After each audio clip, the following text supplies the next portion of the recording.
I want to introduce our guest this morning, Rusty Bookout, who is the Ouachita County Assessor. How are you? Good morning. Hey, I'm doing great. Appreciate, and I'm going to have you just I forgot to give you my instructions. Always be about 3 inches away from the microphone. That way everybody can hear you.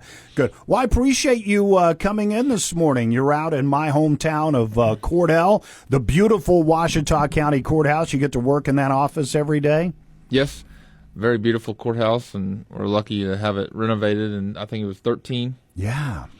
Oh, it's super awesome. I have so many great memories of that place. Of course, my mom was a legal secretary for over 50 years at Westner and Rainbolt, so right across the street from the courthouse. So I'd go there after school and hang out. She'd send me to the courthouse to play until she got off work. So I used to ride the elevator up and down, go through all the stairs and everything. So, Ouachita County Assessor. So, as the assessor, everybody's supposed to hate you right now when they pay their property tax. Is that how it works, basically? Most people get that attitude, yes. But it's all right. You got to have thick skin to do this. Well, let's talk, first of all, about yourself, and then we'll get into what an assessor does, because I know people think about evaluations and stuff. There's a little more to it than all of that. But you grew up in Ouachita County, right? Yes, I grew up in Dill City, went to school in Burns Flat, graduated in 13. From there, I went to Oklahoma State and graduated. Ever since then, I've been doing a few odd jobs, climbing towers, working for the city of Weatherford at one time. Oh, wow. Okay. And then, yeah, like I said, I graduated from Oklahoma State with a ag business and real estate appraisal minor. So when this opportunity popped up, I was like, finally something I can use to get to use my degree. So. Well, that's super cool. And if I remember right, you won like a special election. Did the previous assessor step down, or what happened there? Yes, her and her husband had, there was a job opportunity in California for him, and he was climbing towers. Oh, wow. Highline tower poles. And he moved out there. So she stepped down, and they had a special election, and I won that in 24. All right. So you've been in the job about 2 years now, and now the term is up, election coming up this year, but it is one of those county gigs where only Republicans have filed, so this race is a two-person race. It'll be over on the primary on June 16th, right? Yes, June 16th. It'll call all the elections. So you get to pick up your signs after that. You don't have to run, all these ads going into November, right? That's one good thing, is shorter campaign season, right? Yes. Well, I haven't seen any television commercials for you like all the gubernatorial candidates. You're not getting all that money flowing into the campaign? Doesn't work that way? No, I ain't got the budget for that. That is awesome. Well, Rusty, tell us a little bit about the assessor's office. The first thing that comes to mind, okay, that's a guy that values our property. Most people think of their property taxes for their home, but it's more than homes. It's farmland. It's businesses, right? Yes, the assessor's office really has nothing to do with your property tax bill. We just value your property and make sure that the laws are followed correctly. So the 3% and 5% increase and the exemptions are applied correctly, and everything else in the county. All the business personal property, farm personal property, and Any basically property owned Yes. by people or corporations, I guess, as well. Now, how often is property assessed? Is it every year, or and how does that work? If you wish us to reassess your property, that's obviously just got to ask. But in Ouachita County, the county is divided into 4 sections, and each section has to be visually inspected once every 4 years. So last year we just finished up in the northwest corner of the county, and this year we'll be in the southwest corner of the county, re-inspecting that. So do you have to go to each individual property, or do you look at just neighborhoods as a whole? No, we visit every property, has to take pictures, and see if there's any improvements there, anything that's been added, anything that's taken down, and so we reassess the property. So how many people does it take to do that, and how long does that? We have 4 people in the office, including myself, and we have over 12,000 parcels. Wow. So as in a parcel, that just means an individual property. So it's a lot of work. I was going to say that. So you guys are out in the field, I would think, more often than not, right? Yes, visual inspection takes a good portion of the year. And as you mentioned, when people do improvements to their property, that goes into the assessed value, right? Correct. Now, what about property values in general? Because we have some places in Oklahoma where property values are on the rise all the time. I mean, try to buy a home in Weatherford right now, folks. I'm just saying. Obviously, in Ouachita County, maybe not as much growth out there, but do valuations ever go down, or do they always go up? I mean, Of course, property values can go down with depreciation. If the house has been over 100 years old and it's run down, obviously that's going to be bringing the value down. A lot of misconceptions, maybe? Yeah. Yes. People think, well, I bought this quarter land for $350,000. That's what I'm going to be taxed at. But if it's just land, land values haven't been adjusted since the 80s. Wow. So that takes a lot of weight off people's shoulders when we tell them that you're not going to be taxed at $350,000. Just because you may sell your land for $1 million, that's not going to affect your neighbor to the south. Okay. Their And then, land values. and then also, there's a difference. Some people get confused because they may be selling a home or they just bought a home and they had an appraisal, but the appraisal is not really the same as the assessed value, right? So appraisal kind of is the same thing we do. It's replacement cost new, less depreciation. It's kind of looking at the property and what would it take what's the value of it right now as this current time. But most times it would, a lot like in our system, it looks at, well, this is the price, this is what it would cost to rebuild it today. Okay. So it is somewhat similar because, I know, for example, I think of my parents' house, it was built in 59. It's amazing how inexpensive it was back in 59. But if they had to replace that home, obviously probably talking 4 or 5 times that, right? Right. And then the assessed value is what you base the property taxes on. And then there is a cap right now for homestead exemption properties where the people live in. It's capped at 3%. And then other property that's not homesteaded or businesses, 5%. Now, there is some legislation going out where we're trying, and I think it's going to go to a state question if I remember right, because there's actually 2. There's one to try to do away with all property taxes. We'll get to that.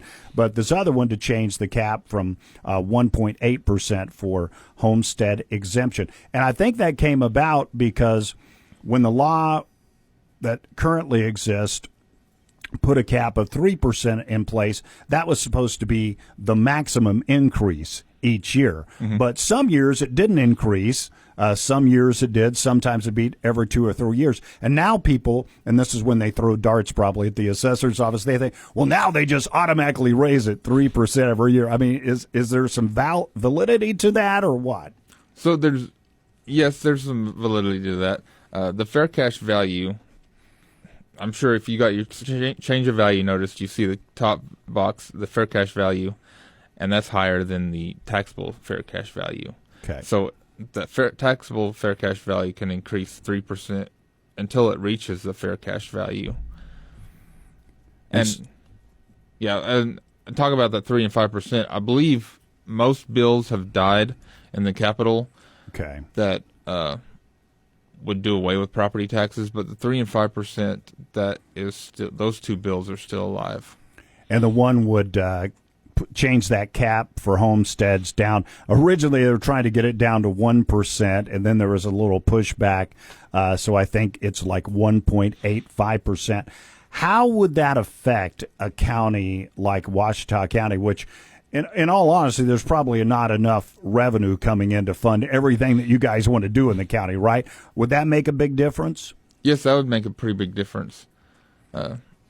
Just the assessed value, and the county valuation goes off the assessed value. Okay.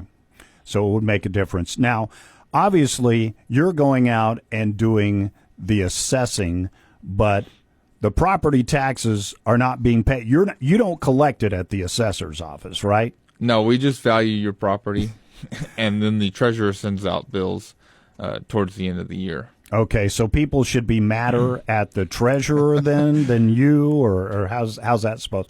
Who are we supposed to put the blame on? I'm just kidding. Somehow we always get blamed for everything. I'm sure you do.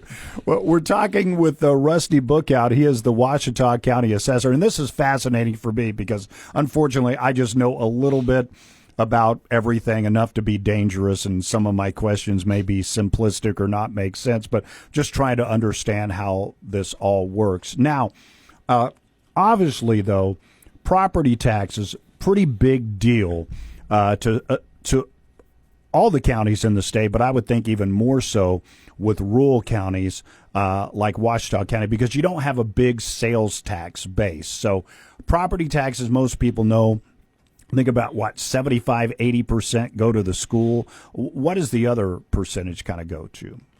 So I know about 60% goes to the actual school district, okay, and then the rest of the 40% is divided between the Votech County, like the libraries and EMS and any other tax receiving entities. So would that include the county offices, yes, like yourself? Okay. And then there's also sales tax, some city, some county. Of course, there's strings attached to all the different, half cents on that. But you guys get a little bit of sales tax too? Yes.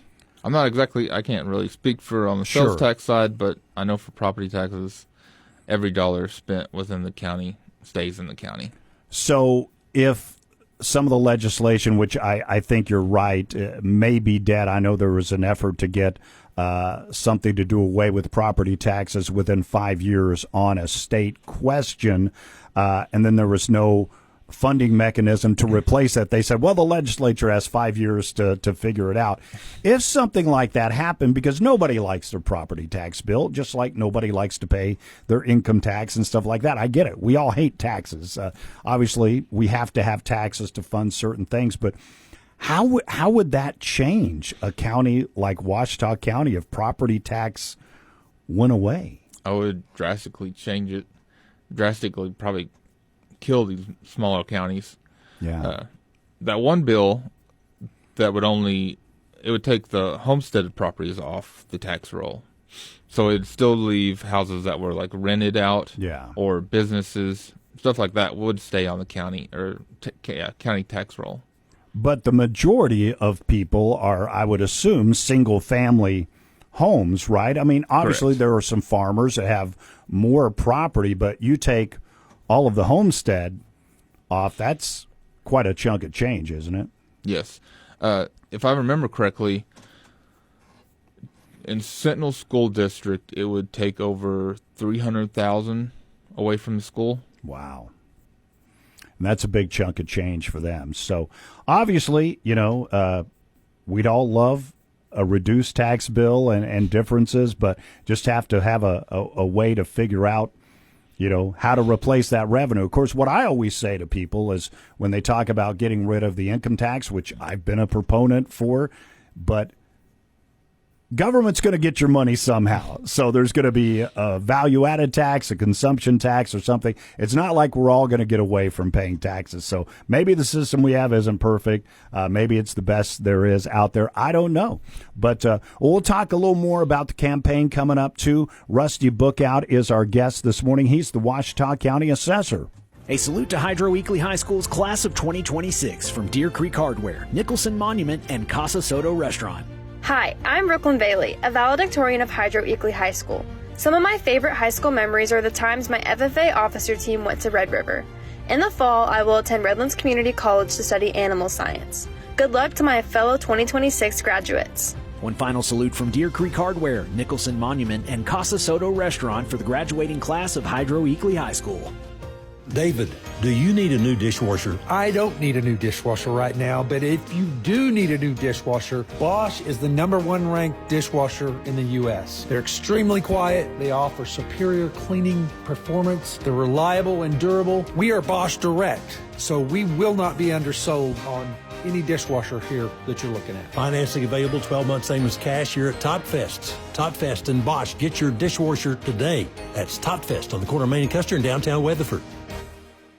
Looking for a summer job and a scholarship? Bar-S Foods is now accepting applications for their summer scholarship program. Earn a competitive paycheck and receive up to $2,000 in scholarship funds just for working with Bar-S Foods this summer. Gain valuable experience and help fund your education. Must be at least 18 years and currently enrolled in college or enrolled to attend the upcoming semester. Must be available to begin work 1 week after school ends and continue until 1 week before school resumes. To apply, contact Jessica Loudon at Bar-S Foods in Clinton. Briley Bacca is an investment advisor representative of and advisory services offered through Royal Fund Management, LLC, an SEC-registered investment advisor. Every dollar you save for retirement has a silent partner, and it's your crazy Uncle Sam.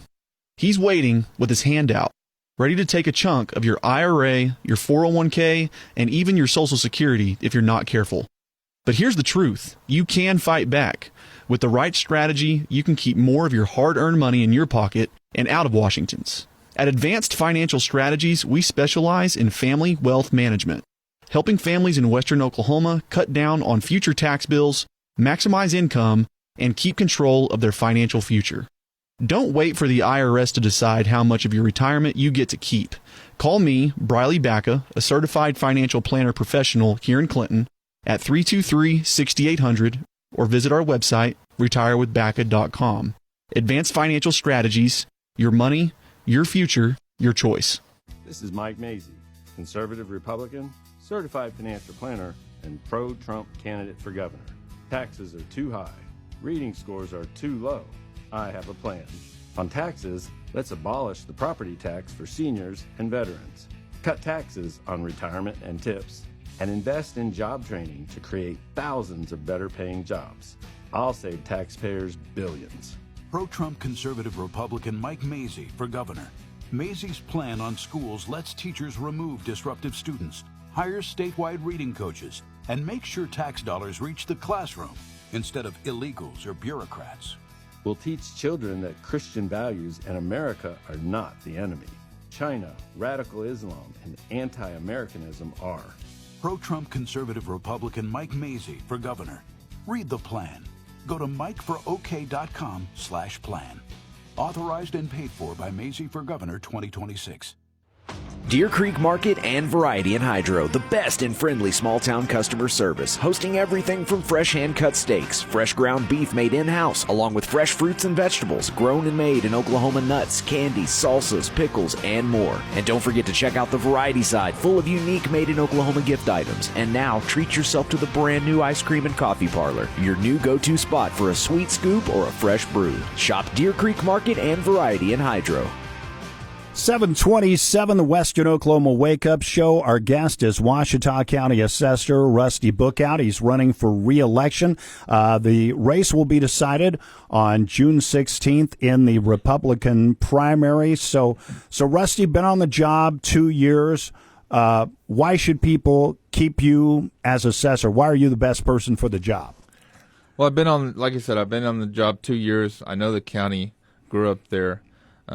My background's in it. Like I said, I graduated from Oklahoma State with a minor in real estate appraisal, so it was good to see I could use my degree in this. And, I knew the assessor's office did a lot before I got in there, but when I got in there, I did not know 70% that it actually did. So it's a lot of work. I'm proud to do it. Well, and you touched on something, because I don't think anybody knows from the outside what goes on in an office like that. There's only so much training beforehand, of knowledge of what goes on. So that first year, I imagine a big learning experience, right? Yes. I was getting sprayed with a water hose, fire hydrant hose. So it's not something you can just go in from day one and go, okay, I know what I'm doing. I'm taking charge. We go do this. And are there classes that they send you to? I mean, with other assessors, or do you call a guy in the next county and say, hey, never face this situation? How does that work? Yes, Oklahoma State has a program. It's called ATAP. They train all the assessors and get us accredited. Just to work in that office, you have to be accredited and take their classes. That way you know how to properly evaluate things and just essentially just do the job. Wow. And so all accredited, been doing the job for about 2 years. And so once again, you came in on a special election, but now this is a regular term. Are they 4-year terms for assessor? Yes. Okay. So once again, it'll be decided in the primary. You've got one opponent who is also on the Republican side, so this won't go to the general election.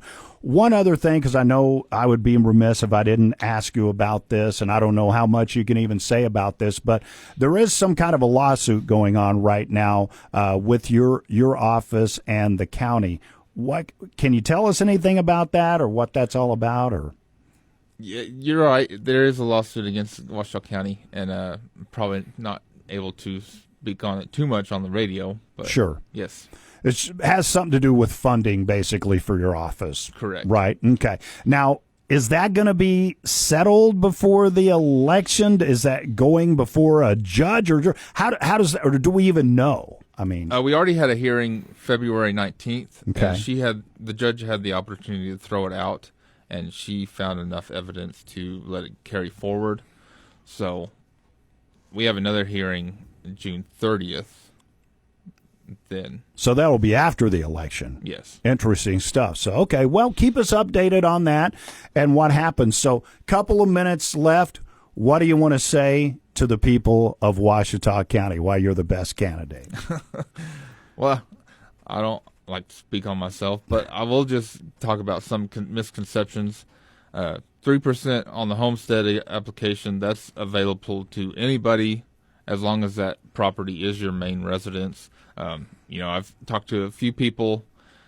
They think a homestead exemption, by the name of it, is something that your grandparents had to file back when they actually homesteaded the property, but that's not true.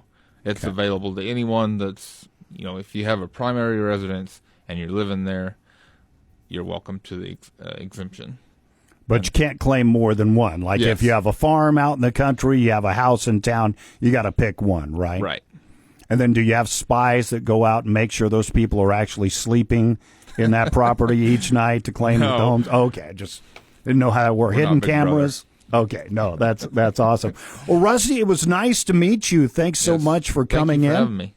Yeah, I enjoyed it. I love trying to talk to all the candidates running for office. I know we've had a couple of candidates for commissioner coming in. We got a few more coming as well. We're doing kind of Custer and Ouachita County, maybe a few from Beckham County, and then I've got some guy running for governor in on Thursday. We've had a few of those guys. So Rusty, once again, nice to meet you. Good luck to you. The primary June 16th, right? Yes. All right. Rusty Bookout, Ouachita County Assessor, our guest this morning on the Wake Up Show. News is next. News from the Radio Oklahoma News Network. I'm Ann Roberts. Justice may be a bit more balanced under a bill signed into law by Governor Stitt.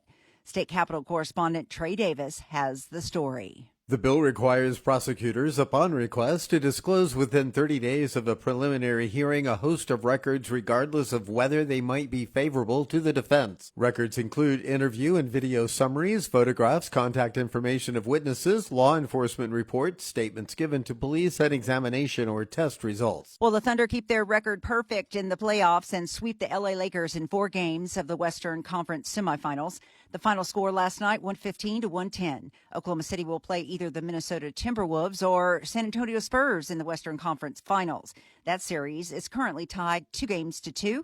More on these stories at RadioOklahomaNews.com. From the Radio Oklahoma News Network, I'm Ann Roberts. There is only one Oklahoma-owned state radio network, the Radio Oklahoma News Network, covering all corners of our great state. Over 45 broadcast affiliates with up-to-the-minute coverage of the state capitol, ongoing land rights, and education issues. It's real news, real Oklahoma, without the political spin. Find us at RadioOklahomaNews.com. Are you an Oklahoma Farm Bureau member? A Farm Bureau membership comes with a world of benefits, from discounts on a variety of products and services to supporting our agriculture youth. Most importantly, you can become a part of a grassroots organization that advocates for our family farmers and ranchers. Learn more, or you can become a member today by visiting your County Farm Bureau office, or you can visit us online at okfarmbureau.org, because together we are rural Oklahoma. If you want unlimited talk, text, and data on a crazy fast network, Big Wireless will sell it to you right now for as little as $70 a month. Or you can buy it from Pure Talk for half of that. I'm talking about unlimited talk, text, and unlimited data for just $34.99 a month. Stop paying the big guys twice what you need to. Dial pound 250, say my name. That's pound 250, micro, to switch to Pure Talk, where the savings are truly unlimited. All right, welcome back to the Western Oklahoma Wake Up Show, 7:35. John Matthews joining us from the News Center. Good morning. Hey, good morning, Todd. How's your day going? What's going great? It's kickball day. Oh, it is kickball, yes. Last year, I think only 2 broken legs. So this year, this is the most serious, intense tournament that exists at Weatherford Public Schools. And I think you grow out of it, I think 6th grade maybe, or last year. Oh, okay. I didn't know if 4th grade was it, or so the 5th and 6th graders still do it? Yeah. They did theirs last week, I think it was, towards the end of the week. And 4th grade's doing it this week. Are you going? Yeah, I'm gonna catch the first game at 8:30. So when I get out of here, I'm gonna go over and watch the first game. Hopefully, it's better than my kid's baseball game last night, oh, dude. No. I've been complaining about how long these games go on, and we go on. Okay, last night's game was at 6:30, and it was over at 7. Ooh, we got ruled. We got smoked. We finally played Weatherford Black, the elite team. They've been playing together since they were 6 months old. Their parents are all coaches and superstar athletes. Yep. We got the Burrows twins, the grandfather that's the was Hargis my principal. family. That's the Hargis team, right? You got Those hustlers, yes. Yeah. No, they pay money for home run balls on that team. Like, they hit over a fence. It's unbelievable. And their pitchers are like high school pitchers. High school, yeah. I mean, because we have 3 kids that can knock the ball. Yeah, they say not just Hayes is on there, but Hunter actually pitches for varsity and that team, Hargis. So, I see it being a thing. Shout out to Weatherford Black. But, you guys. They're a really good team. Yeah. But and we're a decent team, but it was just – so I'm hoping we have a little more success in kickball today. Hopefully it works out for you. Hey, real fast, I don't know I don't want to brag, Todd, but I kind of rub shoulders with, some big-time people in the world. Of course you do. Dwight Yoakam and ZZ Top the other night. And I realized on accident I'd silenced my phone when it started ringing, and, I buttoned this person on accident. I had no idea. Who was it? I was in a meeting, and they left a voicemail. And since then, we've been texting. We've been talking. We're kind of best friends now. I want to just let you know. So I'm going to let you listen to this voicemail. Okay. See if I can guess. Oh, yeah. He'll tell you right away. Here you go. Hey, John. This is David Payne from News 9. And Nathan gave me your number. Just give me a buzz about tonight. If you want to give me a shout. David calling you. I thought he only called me. No, we're best friends now, Todd. Oh, man. We're going to drink a beer together. Nice. It's on the list of maybes, and we're going to go ride buffalo together, I think. #Tornado Pain. That's right. He's the man.